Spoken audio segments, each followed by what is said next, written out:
네, 반갑습니다. 네, 너무 반갑습니다, 여러분. 코로나 때문에 1, 2월에도 직강을 열었었는데 막 많이들 못 오시고 했는데 아무튼 힘든 상황이지만 다들 오시느라 너무 고생 많으셨고 너무 반갑습니다.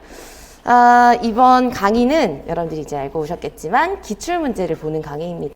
그래서 이제 이론 강의 같은 경우는 제가 이제 하나하나 설명해 드리고 뭐 하나하나 다 자세하게 짚어보고 이론을 보는 거에 초점을 둔 거고, 이 기출 강의 같은 경우는 문제에 집중을 할 거예요. 그래서 이제 구체적으로 어떤 식으로 기출 강의가 진행되는지 강의 계획이나 이런 건 보고 오셨겠지만 그래도 조금 더 제가 어떤 것에 초점을 두고 여러분들이 어떤 식으로 복습을 하시면 좋을지 그런 것들을 좀 말씀을 드리고 강의를 하려고 합니다. 그래서 제가 올해는 뭐 전지적 기출 시점의 이해 중심 이렇게 제목을 좀 더 붙여봤는데, 되게 중요한 게 기출문제 같은 경우는 여러분들이 이제 많이 보시니까 나중에는 답도 다 외우시게 되고 기출 반복은 다들 진짜 많이 하시는 것 같아요. 그런데 기출 반복을 그냥 많이 단순하게 보시는 게 중요한 게 아니라 문제 상황이나 문제가 주는 조건이나 이런 것들을 정확하게 분석하시는 게 되게 중요하잖아요. 그래서 여러분들이 이번 강의를 통해서는 그냥 기출에 나왔던 이론을 다시 한번 본다던가 그냥 기출을 보고 키워드를 체크한다던가 이론을 자꾸 반복하는 거에 초점을 두시기도 하는데, 그런 것보다는 문제 하나하나가 주는 상황이 무엇인지, 문제가 주는 뭐 조건이라던가 답안 작성에서 중요한 게 무엇인지 그런 것을 보시는 게 진짜 중요하거든요. 그래서 여러분들이 매번 이제 매 시간 보실 때에도 그런 이제 생각을 하시면서 보셨으면 좋겠어요. 그래서 이제 기출 문제의 시점에서 보자, 이걸 좀 강조하고 싶어서 이렇게 봤습니다. 뭐 이건 이제 이해를 기반으로 해야 된다는 거 제가 이제 예전에 요거 강의 안내하면서 한 거라서 요건 넘어가고요. 기출 강의 같은 경우는 이제 뭐 방금 말씀드린 것처럼 기출 문제를 보는 눈을 기르는 게 가장 중요합니다. 그래서 여러분들이 이제 매 영역마다 보시면서도 예전 객관식 문제나 단순한 뭐 기입형 문제나 이런 것들은 크게 어려운 게 없지만 요즘에 서술형 문제나 아니면 예전에 논술 문제였던 것을 활용할 때나 그럴 때는 문제 자체가 어떤 상황을 주고 어떤 조건을 주는지를 잘 보셔야 되죠. 그래서 아무튼 기출 문제마다 요구하는 걸 정확하게 파악하는 거, 적용하는 거 이런 것들에 초점을 두시고 이제 학습하실 수 있도록 할 거예요. 그래서 강의 목적은 그렇게 둘 거고, 뭐 참고로 간단하게 강의 진행되는 그 방식을 좀 말씀을 드리면 거의 대부분의 그 영역은 문제를 보면서 진행을 할 거고, 중간중간에 뭐 행동 지원에서 이런 행동 지원에서 좀 어려운 테마 있으시죠? 어떤 게 어려우세요? 실험 설계 같은 거, 그죠? 그리고 뭐 예를 들어서 의사소통 장애 하면 좀 싫은 거 어떤 거 있으시죠? 자바라 분석 이런 거.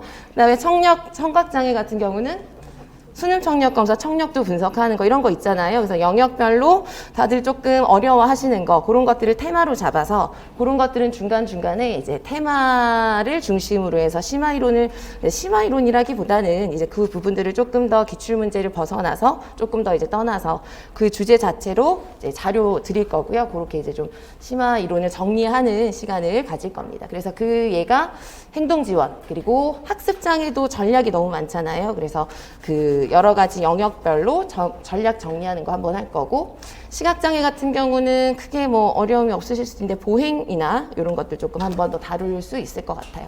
청각장애는 청력도, 의사소통장애는 자바라 분석, 지체중복장애는 어떤 거를 조금 또 어려워하시냐면 관련 지원들 있죠. 뭐 식사라던가 뭐 용변이라던가 이런 것들이 관련 지원, 자세 뭐 이런 것들이 있죠. 그래서 그런 것들은 이제 테마로 정해놓고 심화 이론 정리하는 시간을 그 해당하는 그 진도 나가는 영역 때 보실 겁니다.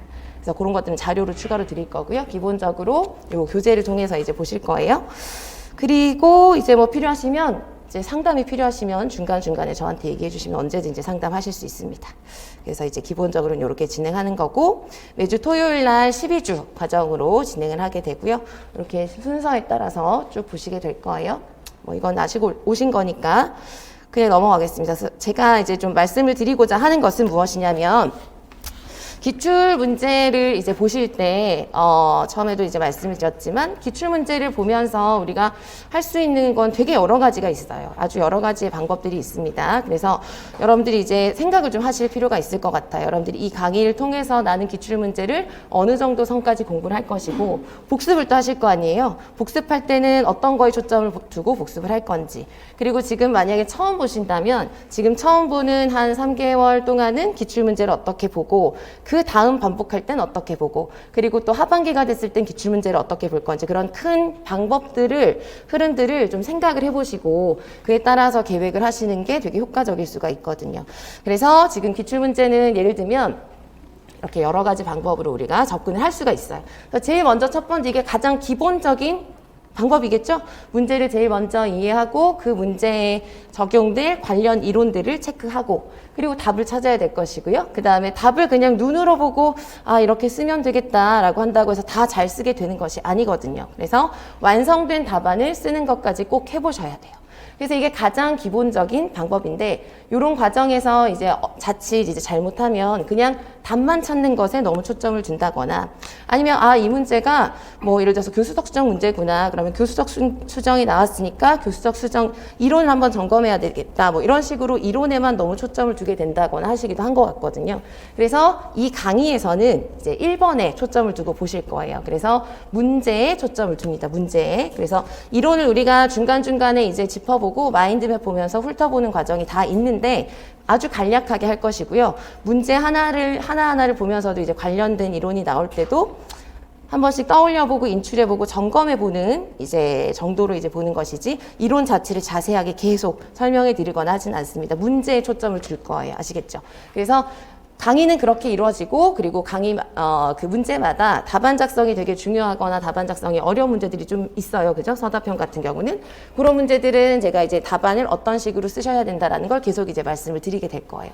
그래서 1번에 해당하는 조 과정을 가지고 우리가 이제 계속 이제 강의를 진행하게 되니까, 여러분들이 나머지 보시면 이제 두 번째, 문제 유형에 따라 다양한 반복을 한다. 저건 이제 어떤 의도로 제가 써둔 것이냐면, 문제 유형이 여러분 기출문제 보시면 어떤 게 있나요, 여러분? 2009학년부터 2013학년도까지는 객관식 문제였거든요. 근데 객관식 문제도 다 보셔야 돼요. 거기 중요한 말들이나 내용들이 많기 때문에 객관식 문제도 보셔야 되고, 또 그 당시에 객관식일 때는 2차 문제로 어떤 형태가 주어졌냐면 논술형이 주어졌었거든요. 그래서 그 논술형도 활용하실 문제들이 되게 많아요. 활용하면 좋은 문제들이. 그리고 문제 유형, 최근에 문제 유형은 무슨 형인가요? 서답형이죠. 서답형은 다시 나누면은 기입형이 있고 서술형이 있어요. 그래서 그런 유형에 따라서 반복을 할 수 있는 방식이 되게 다양하게 있습니다. 예를 들어서 객관식 문제 같은 경우는 답 찾는 건 간단하게 찾을 수 있지만 다시 다양하게 반복할 때는 어떤 식으로 할 수 있을까요? 객관식 문제를 보면서도 쓰는 연습을 하실 수가 있어요. 그래서 객관식 문제에서 예를 들어서 틀린 거 고르고 하잖아요. 그럼 틀린 걸 어떤 식으로 지금 유형에 맞게 연습할 수 있을까요? 틀린 걸 고치는 연습, 틀린 거에 대한 이유 쓰는 연습, 이런 걸 다 하실 수도 있고, 그 다음에 객관식 문제 같은 경우는 중간중간에 되게 중요한 기출 문구들이 나오거든요. 그런 것들을 여러분들 이론서나 원래 공부하시던 자료에다가 다시 정리하시는 것도 하나의 방법이 되겠죠.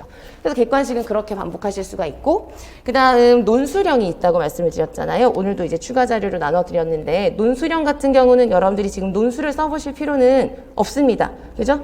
다만 그 논술형 문제는 되게 좋은 게 뭐냐면 문제 상황을 되게 다양하게 준 것들이 많아요. 지금의 어떤 뭐 형태에 좀 맞게. 그래서 학생 상황을 뭐 분석해보기도 좋고, 그 다음에 문제의 요구를 파악하기도 좋은 그런 연습할 수 있는 그런 문제들이 많이 있거든요. 그래서 논술형 문제 같은 경우는 논술을 꼭 써보지 않으시더라도 개요만 세워보신다던가 간단하게 되게 중요한 말, 이 문제에서 논술을 다 우리가 써보는 건 아니지만 이 답안에 꼭 필요한 이 문제가 요구하는 것에 대한 키워드를 포함한 개요를 세워보신다던가, 아니면 여러분들이 그냥 자체적으로 문제를 서술형이라 생각하고 논술형으로 쓰지 않고 서술형으로 바꿔서 써보신다던가 하는 식으로 반복을 하실 수가 있는 거죠.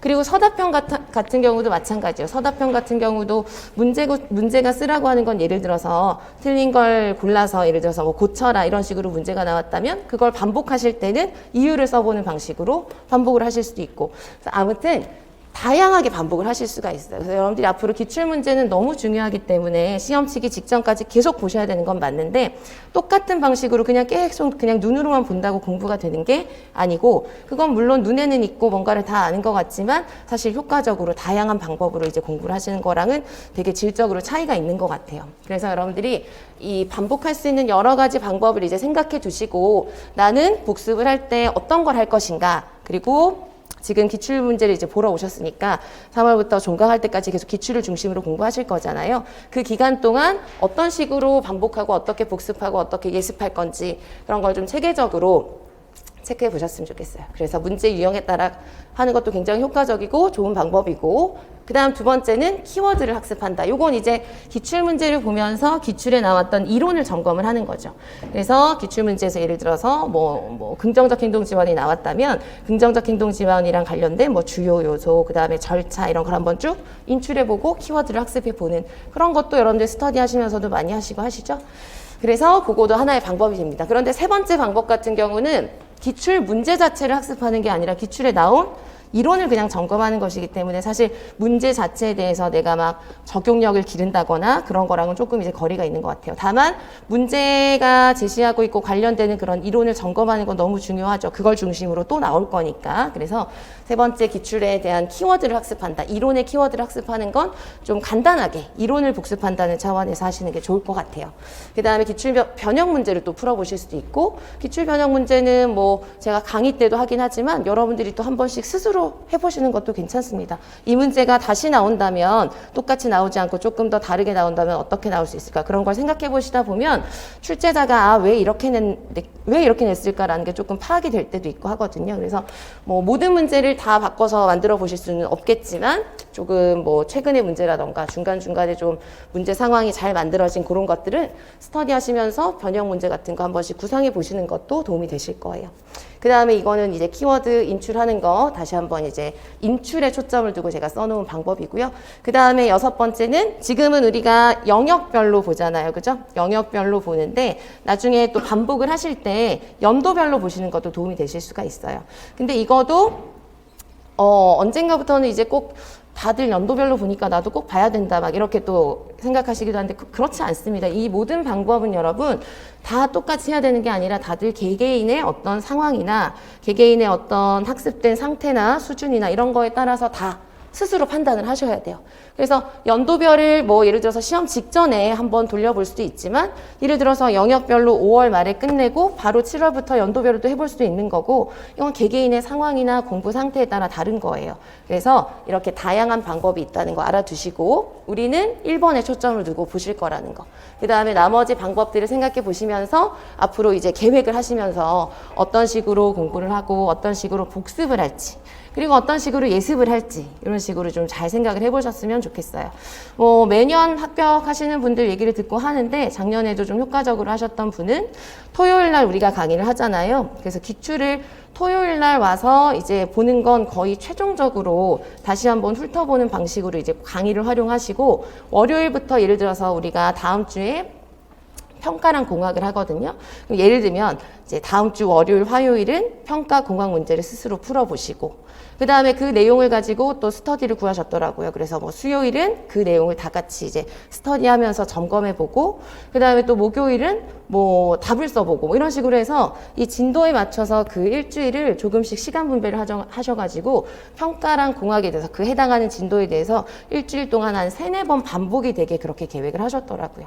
그래서 그렇게 하고 나면 이제 12주 동안 우리는 이제 토요일마다 한 번 보는 거긴 하지만 이 강의를 중심으로 해서 예습 복습을 그런 식으로 하시다. 그리고 일요일은 마지막으로 또 강의 들으면서 부족했던 거, 뭐 보완할 거 이런 것들 또 채우시고, 아무튼 그렇게 계획을 하셔서 되게 체계적으로 반복적으로 잘 하셨더라고요. 그래서 여러분들도 여러 가지 방법들 잘 생각하셔가지고 그냥 강의만 보시고 그 다음에 뭐 끝내고 이렇게 하지 마시고 복습을 꼭 잘 하셔야 되고요.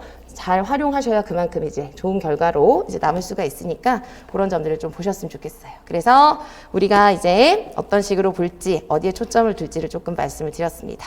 자, 그래서 뭐 이거는 네, 뭐 필요하시면은 여기 다양하게 저에게 뭔가 의견을 주실 통로가 있으니까 참고하셔서 보시면 되겠어요. 자, 그래서 지금 우리 진도를 바로 나가기 전에 지금까지 이제 강의가 어떻게 진행될지, 기출을 보실 때 어디에 초점을 둬야 되는지를 말씀을 드렸고요. 이제 교재를 조금 보면서 네, 조금만 더 우리가 몇 가지를 이제 교재 소개도 조금 해드리고, 기출 문제가 요즘 어떻게 나오냐 요거를 조금 더 이제 체크해 보고요. 진도를 나가도록 하겠습니다. 기출교재가 이제 어제, 그제 이제 새로 나왔어요. 그래서 작년 교재가 있으신 분들도 있으실 텐데, 작년에 사용했던 교재에 2021학년도 문제를 이제 추가한 건데, 그냥 그대로 추가만 한 게 아니라 작년에 이제 하다 보니까 문항 배치가 조금 마음에 안 들더라고요. 그래서 영역별로 문항 순서를 좀 많이 바꿨어요. 그래서 작년에 보시던 교재를 지금 강의 때, 그 교재는 그냥 공부 혼자서 하실 때 쓰시는 건 아무 문제 없지만 강의 때 이제 하시기에는 조금 불편하실 수가 있습니다. 그래서 교재는 아무튼 이 기출 맥북을 가지고 이제 보실 거고요. 문제편이랑 해설편으로 구분이 되어 있고, 문제편이 조금 두껍죠. 점점 두꺼워질 것 같아요. 기출이 이제 추가가 되는 거니까. 그 다음에 이제 해설집은 제가 이거도 이제 처음에 책을 구성할 때 다들 이제 뭐 책을 만들 때는 뭔가 뭐 의도가 있고 목적이 있잖아요. 그래서 이제 봐야 되는 모든 해설이나 관련 이론을 다 실을 수도 있었죠. 뭐 정리해 놓은 게 다 있으니까. 그러면 이제 분량이 많아지고 한 번에 보실 수 있는 장점이 있지만 너무 두꺼워지고 가격도 올라가게 되고, 그리고 이미 관련되는 이론들은 각자 다들 보시는 이론서들이 있으실 거 아니에요. 그죠? 그래서 그렇게 중복적으로 할 필요는 없다는 생각에 저는 이제 기출문제 해설집은 이제 단이 이제 나뉘어져 있잖아요. 그래서 예시 답안이 있고, 그 다음에 꼭 봐야 되는 그 문제에 해당하는 관련 이론을 실어놨어요. 그런데 그 주변의 것까지 다 실어주진 않았습니다. 그래서 사실 이 문제마다의 중요한 이론들은 사실 해설집에서 다 확인하실 수 있어요. 그런데 조금 더 그 주변의 내용이나 조금 더 관련된 내용들을 보시려면 이제 개별적으로 이론서 참고하시면 되고, 맥교재를 활용하시는 분들 그냥 좀 편하게 보시라고 맥교재에 있는 페이지를 다 적어놨습니다. 그래서 교재가 있으신 분들은 관련 이론을 그냥 원래 설명들을 그대로 보고 싶으시다. 그러면은 교재 활용하시면 되겠고, 그 다음 이제 교재마다, 그 문제마다 객관식은 답이 딱 정해져 있잖아요. 그래서 이제 답을 적어 드린 거고, 나머지 서답형이나 기입형은 전부 다 예시 답안이라고 해놨습니다. 그래서 여러분들이 앞으로도 제가 중간중간에 말씀드리겠지만 서답형에 해당하는 답은 제가 쓴 예시 답안인 거예요. 그러니까 여러분들이 너무 그 예시 답안대로만 써야 된다고 생각하실 필요 없어요. 그 문장 안에 들어있는 키워드가 들어가면 되는 거지, 문장의 서술 방식이다 이런 건 다를 수 있어요. 그게 중요하지 않아요. 여러분들이 쓰실 때 깔끔하게 키워드를 포함해서 문장을 쓰시면 되는 거지, 꼭 이런 모양으로 써야 돼라고 보실 필요 없고, 그렇게 보시는 건 오히려 앞으로 새로운 문제를 보실 때 별로 도움이 되지 않아요. 아시겠죠? 그래서 예시 답안은 그런 식으로 활용을 하시면 되겠습니다. 그래서 해설은 그 정도로 이제 제시되어 있다는 거 보시면 되겠고요. 문제편 보세요, 여러분. 문제편을 보시면 이제 교재 뭐 구성 보시면 아시겠지만 첫 페이지부터 머릿말 뭐 그냥 뭐 안 보셔도 되고요. 그 다음에 교재 특징 이것도 이제 간단하게 써드렸습니다. 그래서 잘 활용하시라고, 여기 있는 거 잘 활용하시면서 보시고, 중간중간에 문제가, 최근 문제들은 조금 의문이 생길 것 같은 거 제가 봤을 때, 또는 평소에 많은 분들이 좀 질문을 많이 하는 거, 이런 것들은 제가 어드바이스라고 해서 조금 또 제 의견을 써놓은 것도 있어요. 그런 것들도 이제 참고해서 보시면 좋겠습니다. 그래서 한 페이지 한 장 더 넘기시면 가이드가 나와 있어요. 작년에도 요걸 했는데 다들 별로 안 보시더라고요. 그래서 요거 보면서 제가 이제 앞으로 우리가 쭉 볼 거지만 유형별로 어떤 식으로 공부를 하셔야 되는지 이런 것들에 대해서, 기출문제 자체에 대해서 조금 이제 보도록 하겠습니다. 가이드의 의미에서. 그래서 여러분 가이드 부분을 보시면 이 부분은 제가 기출문제 유형별로 어떤 식으로 공부를 할 수 있는가에 대한 걸 조금씩 예시 문제를 가지고 설명을 해 놓은 겁니다. 그래서 객관식 보시면은 뭐 이거는 나중에 보실 학습장의 문제인데, 객관식 문제 같은 경우는 제일 먼저 읽고 뭘 해봐야 될까요? 답을 찾아봐야 되겠죠.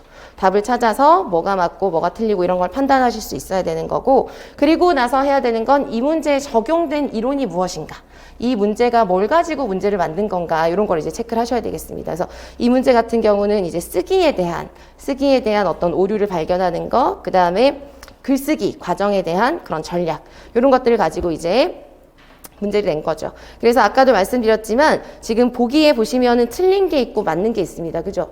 그러면 틀린 걸 가지고 그냥 이제 답만 찾고 객관식을 그냥 넘어가시면 좀 아까워요. 이 문제를 가지고 활용할 수 있는 게 많은데. 그래서 틀린 걸 가지고 여러분 뭐 해보시면 될까요? 복습하실 때 써보시는 거예요. 맞는 것으로 고쳐본다던가, 아니면 이게 틀린 이유를 서술해 보신다던가. 아시겠죠?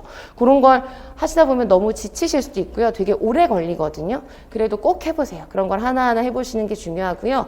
그리고 제가 보니까 여러분들 다들, 저도 그렇지만 평소에 우리가 막 편지 같은 거 쓰지 않으시잖아요. 그죠? 글을 이렇게 내가 펜을 잡고 글을 쓰는 것 자체가 익숙하지가 않아요, 다들. 근데 그게 자연스럽게 내가 뭐를 쓰는 게 익숙해져야 답안도 잘 쓰실 수 있는 것 같거든요. 그래서 그게 어렵든 쉽든 뭐 잘 되든 안 되든 뭔가를 계속 이제 써보세요. 써보면서 문장을 고쳐보고 깔끔하게 써보고 이런 것들이 누적이 되는 게 되게 무서워요. 그래서 그렇게 조금씩이라도 일주일에 한두 문제라도 해보시면 정말 엄청난 도움이 되실 거예요. 그래서 객관식은 아무튼 그런 식으로 활용해 보시면 좋겠고, 그 다음에 이제 보기에서 맞는 항목들이 있잖아요. 그죠? 맞는 항목들을 딱 봤는데 예를 들어서 쓰기 과정 접근에 대해서 맞는 설명이 나와 있는데 내가 보는 이론서랑 내용은 비슷하지만 뭐 표현이 좀 다르다던가 되게 설명이 잘 되어 있다던가 그러면 그 문구를 여러분들이 정리하시는 자료에다가 옮겨 적으신다던가 그렇게 많이 하시죠? 그렇게 좀 보시면 좋겠어요. 그래서 객관식은 그런 식으로 이제 모양이 되어 있는 거고, 오른쪽에 기입형 있죠? 기입형은 여러분 기입형은 문제가 딱 보면 사실 어려워 보이지 않죠? 좀 간단해 보이고 쉬울 것 같고 하잖아요. 그런데 제가 또 보니까 되게 실수를 많이 하시는 문제 유형이기도 한 것 같고요. 그리고 기입형 같은 경우는 서술형은 개개인마다 문장을 조금씩 다르게 써도 키워드가 들어가면 채점이 되고 하지만 기입형은 정확하게 써야 돼요. 그 용어를 실수해서 다른 것으로 쓰면 완전히 그냥 이 점이 그냥 다 깎이는 거거든요. 그래서 기입형 같은 경우는 여러분들이 기출문제 보실 때에도 이 문제에 해당하는 이론에 대한 이론의 키워드를 내가 정확하게 알고 있는가 를 점검하시면서 보셔야 돼요. 기입형 문제를 보실 때는. 그래서 아무튼 기입형은 공부하는 방법이 핵심 용어, 키워드를 정확하게 알고 그 용어를 정확하게 기억하는 거예요.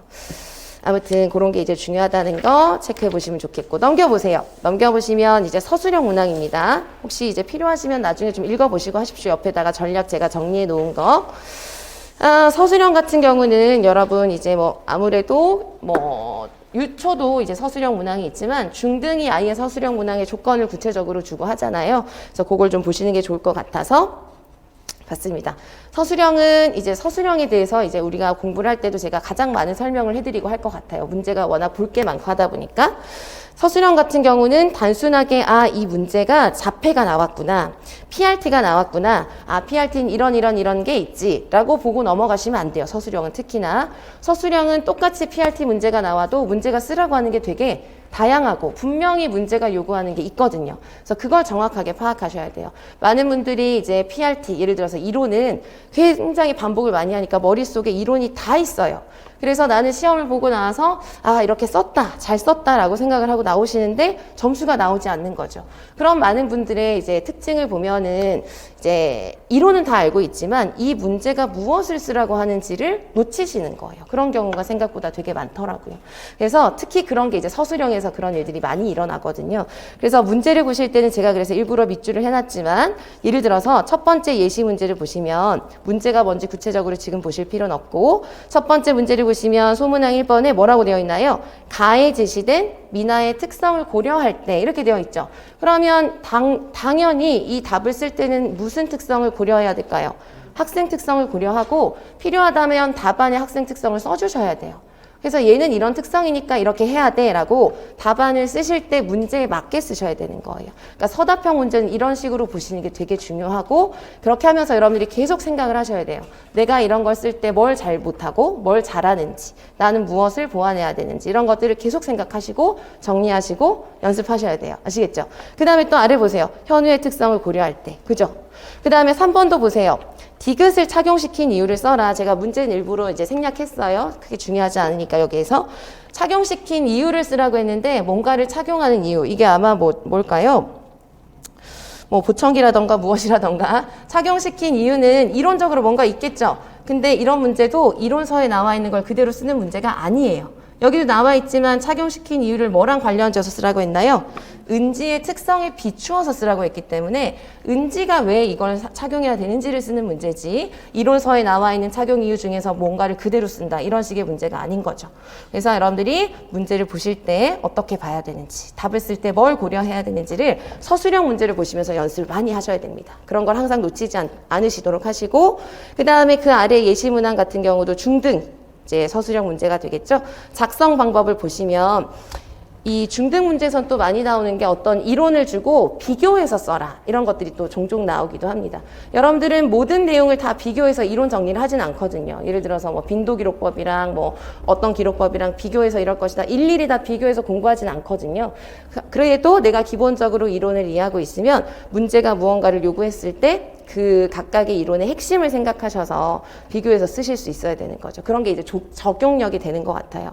그래서 아무튼 여기 나와 있는 것도 이제 보시면 뭐 첫 번째는 이론적인 것을 그대로 쓰실 수 있는 거고, 그 다음에 두 번째 이런 것들을 이제 잘 보셔야 돼요. 디귿과 리을을 할 때 동기 반응을 향상시키기 위한 방법을 써라. 유의사항에서 제시된 방법을 제외해라. 이 문제도 이제 PRT랑 관련된 문제였는데 표에서 여러 가지 상황을 주고 거기에 나와 있는 걸 제외하고 동기에 대한 걸 그냥 여러분들 PRT 공부하셨죠? 기본 이론 공부하셨다고 생각하고 말씀을 드리면 왜 PRT에서도 동기, 자기주도 이런 식으로 해서 이론적인 내용들이 있잖아요.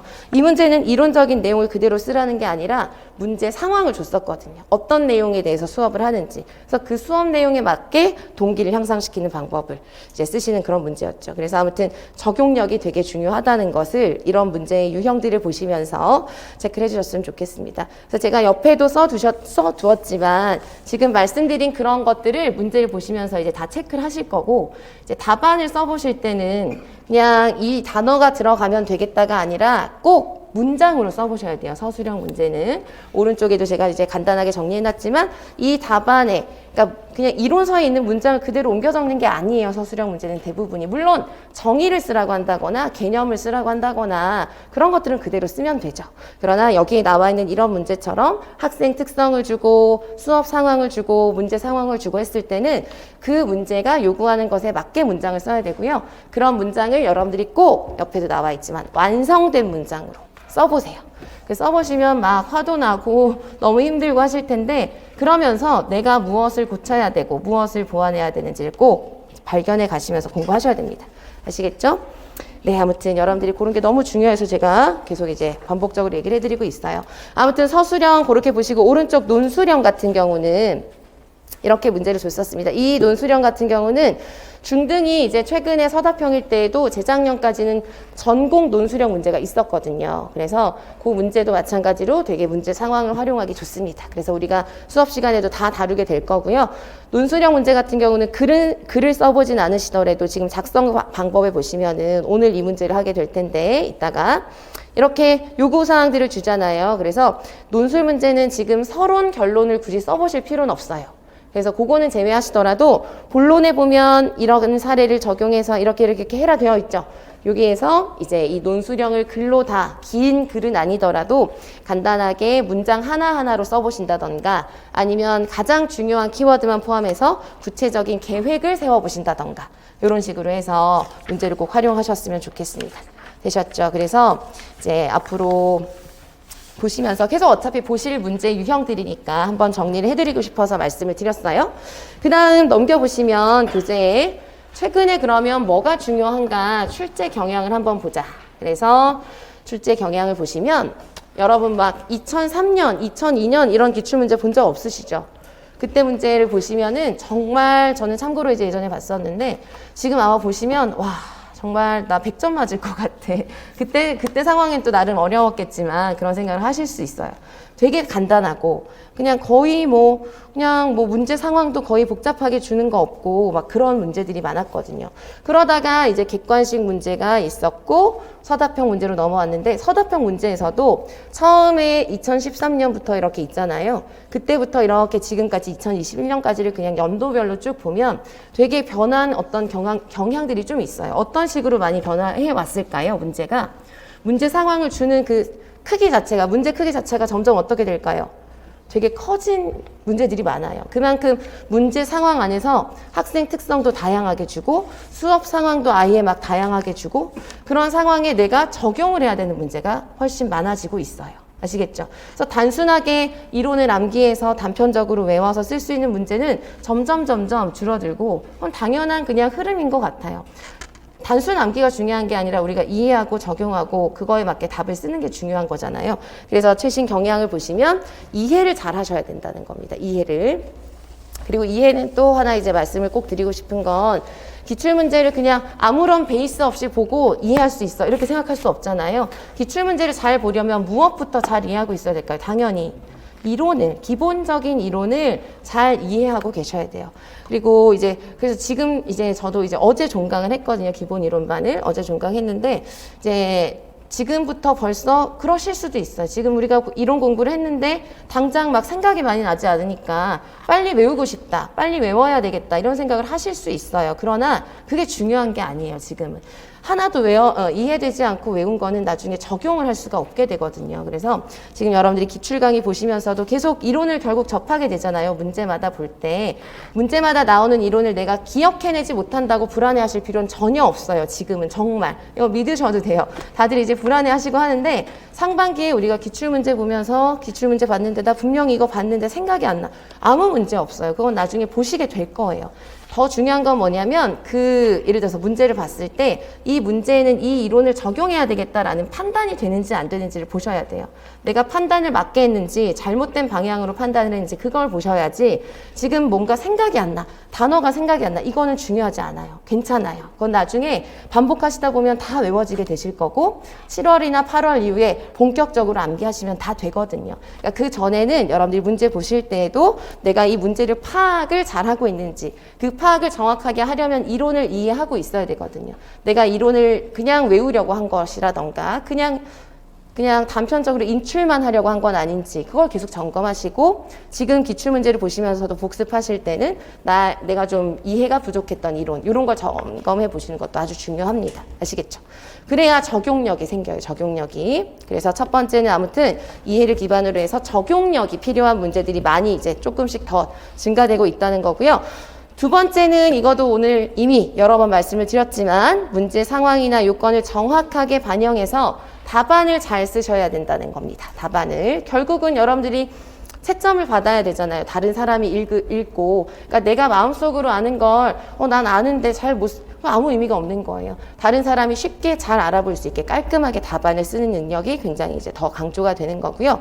또 하나는 세 번째도 되게 중요한 겁니다. 이건 뭐 최신의 경향이라기보다 늘 그런 건데 기출문제 보면서 우리가 보는 이론들 있잖아요. 그 이론만 여러분 정말 잘 숙지하시면 시험 잘 보실 수 있어요.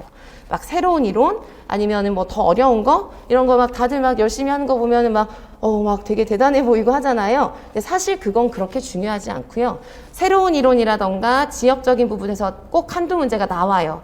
근데 그게 변별력이 있는 문제가 아니에요. 그거는 다들 모르고 다들 많이 틀리는 거기 때문에 오히려 그런 건 변별력이 없어요. 그런 거보다 기본적으로 기출이 그동안 나왔던 거 기본적으로 계속 반복되는 거에서 틀리면 그게 더 치명적인 거거든요. 그래서 여러분 항상 보실 때 앞으로 이론 공부를 하시고 반복을 하실 때도 기출에 나왔던 걸 중심으로 하시면 제가 여기도 80% 90% 이렇게 해놨지만 사실 생각은 그렇지 않아요. 90% 이상이라고 생각을 해요. 그래서 기출에 나왔던 것만 여러분들이 정말 잘 이론 공부를 하시면 결국 반복이 됩니다.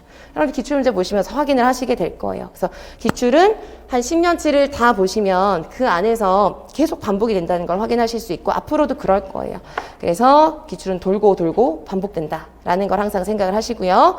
그 다음 네 번째는 이제 유초중이 지금 다 계시거든요. 그래서 수업 시간에는 우리가 공통적으로 봐야 되는 것을 볼 겁니다.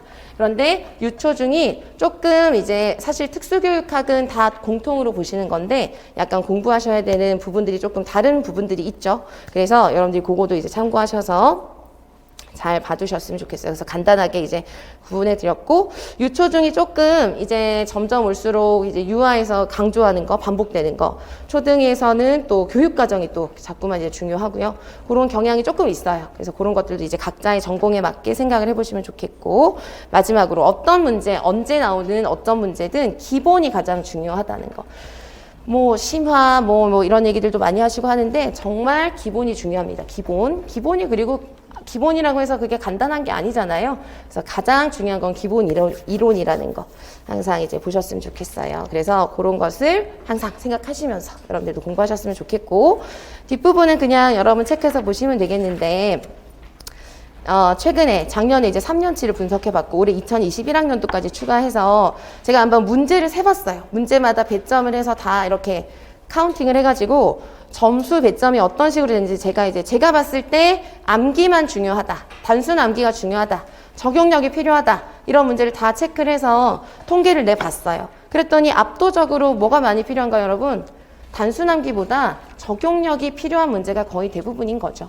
단순 암기가 뭐 중요한 거는 간단하게 용어 쓰는 것이라던가 교육과정 문제나 법 문제나 이런 것들일 것이고 거의 대부분의 특수교육학 문제는 최근에는 적용을 해야 정확하게 답을 판단하실 수 있는 문제가 거의 대부분이라고 생각을 하시면 되겠어요. 그래서 그냥 참고로 보시고 그 다음에 넘겨보시면 유특, 초특, 중특 이렇게 나누어서 이제 20점은 빼고요. 교직 논술이나 교육학 논술 빼고 80점을 기준으로 했을 때 요것도 좀 중요하잖아요. 그러니까 궁금하시잖아요. 이거는 이제 우리가 수업 시간에 하는 건 아니에요. 그래서 유특 같은 경우 유특 개론이랑 교육과정의 비율이 어느 정도 되는지. 초특도 되게 너무 힘드시죠. 교육과정 공부하시느라 초과정 막 얼마나 나올지 모르겠는데 어디까지 봐야 될지 막 고민이시고 그런데 이게 좀 이렇게 딱 정해주면 좋겠는데 작년 같은 경우 초과정 문제가 또 너무 어렵게 나와가지고 힘드셨고 그리고 예측을 할 수가 없는 것 같아요. 그냥 할 수 있는 한 하시고 초등의 초과정 같은 경우 저는 이제 너무 부담이 크시니까 좀 나만의 한계를 딱 정해주시는 게 오히려 심리적으로나 마음으로 그냥 편하실 것 같아요. 나는 그냥 예를 들어서 강의를 활용하시면 그냥 강의에서 하는 것만 하자. 더 이상 그냥 누가 뭘 하든 신경 쓰지 말고 그냥 강의만 활용하자. 강의에서 하는 것만 하자. 그리고 나는 그냥 있겠어. 이렇게 내가 그냥 마음 편하게 좀 해야 자신감도 생기고 한 것 같아요. 자꾸 끝까지 불안하거든요. 어디까지 해야 될지가 고민이 되면. 그래서 아무튼 초과정은 뭐 제가 다루는 것은 아니지만 그런 것들을 좀 정해놓고 공부를 하신다던가 아니면은 그냥 시간을 정하시는 거죠. 내가 일주일 동안 몇 시간을 공부하는데 그중에서 딱 몇 %까지만 초과정을 하겠다 이렇게 정하고 그 이상은 그냥 하늘에 맡기자 이렇게 생각을 하신다던가 그런 게 좀 필요한 것 같아요. 초과정은 특과정 잘 보셔야 되고 교육과정이 아무튼 초등은 많이 나오는 편이죠. 그냥 쭉 보셔도 그 다음에 이건 또 너무 강조드리고 싶은 거 중등특수분들은 사실 유치원 일반 교육과정 하시는 유특이라던가 초등교육과정 다 하셔야 되는 분들 초특보다 교육과정 부담은 훨씬 적은 편인데도 또 어떻게든 안 하고 싶으시니까 어떻게든 안 하시려고 되게 애쓰시거든요. 근데 저는 그냥 무조건 해야 되는 건 그냥 하시는 거죠. 하실 수 있어요. 그래서 그냥 단순하게 외우시려고 하면 힘드시니까 스트레스 받고 하시는 건 정말 당연히 그렇고 힘들고 이해하지만 중등 같은 경우는 총론 보셔야 되고요. 그죠? 총론 보시고 기본교육과정 다는 안 보셔도 국어 수학 보시고 최근에 자세하게는 아니지만 사회과학도 살짝 나왔었고요. 그래서 국어 수학 진로 직업 너무 중요하고 근데 진로 직업도 나온 거 보니까 올해 왠지 안 나올 것 같아. 그러면서 막 버리시고 하시더라고요. 근데 버리면 그냥 나는 이 점을 안 받겠다 이렇게 생각하시는 거예요. 2, 3점을. 그렇게 이제 강심장이시면 안 보셔도 되지만 보셔야 됩니다. 그리고 보실 수 있어요. 그래서 꼭 그런 데서 점수를 잃으면 사실 그건 특학보다 훨씬 점수를 얻기가 쉬운 영역이에요. 그냥 외우면 되거든요. 그래서 중등이신 분들 이제 슬슬 외우기 시작하셔야 됩니다. 슬슬. 그래서 중등 특수이신 분들도 이제 교육과정 내가 봐야 되는 범위를 딱 정하셔서 그냥 하루에 뭐 30분, 1시간이라도 그냥 보세요. 그냥. 눈에 익히고 그냥 보시면 돼요. 그렇게 해서 시험날까지 보시면 진짜 다 외우실 수 있거든요. 아시겠죠? 그래서 아무튼 요 배점이나 이런 거 참고하셔가지고요. 여러분들이 계획을 또 다시 한번 점검하시고 봐야 될 걸 놓치지 않고 이제 다 볼 수 있도록 챙기시고 하시기 바랍니다. 그리고 마지막 부분은 이제 학습 전략 이런 게 있다는 거 보신 거예요. 그래서 아무튼 조금 이제 강의를 구체적으로 이제 시작하기 전에 몇 가지 좀 말씀을 드리고 싶어서 안내를 해드렸습니다. 그러면 우리 조금만 쉴게요. 5분만 쉬었다가 이제 통합교육부터 보겠습니다.